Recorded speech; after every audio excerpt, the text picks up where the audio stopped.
We were the only drone software company in that first cohort to sell to a Fortune 500 company. Like, there are a lot of bodies buried. If anybody paid attention to that, my cohort in the drone world, you heard of companies called 3D Robotics. Chris Anderson wrote an article on Wired. You probably heard about them. $150 million gone. Airware, you might have heard of, led by a friend of mine, Jonathan Downey. Had Andreessen, had all of them. Had Larry Ellison on his board. I had dinner with him one night. It was the flashiest, most Silicon Valley-est thing ever, and they were really going to take the whole thing. To talk to Jonathan, I'd be like his cooperation-friendly buddy that he was going to crush, and he had that attitude. They had that whole culture around it. $100-something million gone. And so that cohort, everybody doing noble work. DroneDeploy still exists for what it's worth.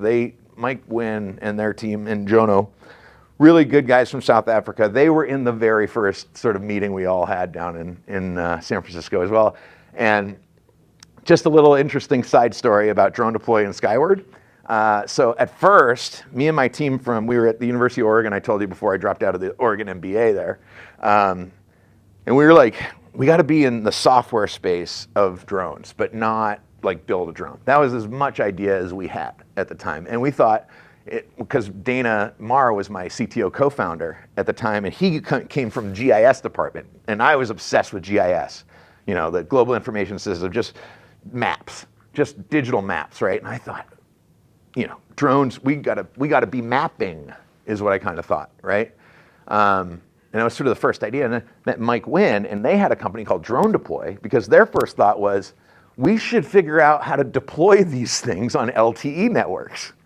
And by the time he and I spent a weekend together sort of geeking out and exchanging ideas, and I ended up sending him a PDF, a 150-page PDF of the rules of the road that I was talking about over that weekend with him that I was flying to as a life flight pilot still actively.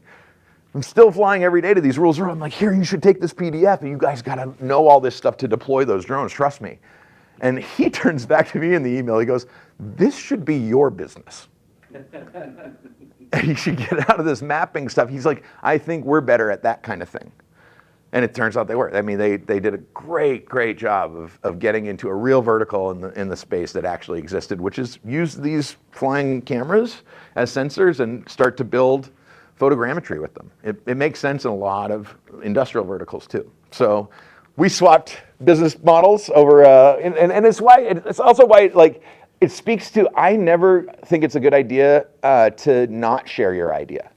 So when companies think that they're in stealth and that they're protecting IP that's inherently in their heads or something, that to Dave's graph that he laid out there's so much more work in the actual execution of getting an idea into a real market that, God, it makes that first part of protecting the idea seem cheap, especially compared to what I can garner from talking to other people about the idea at every stage of it. So sort of one of the myths that I like to tell everybody about it.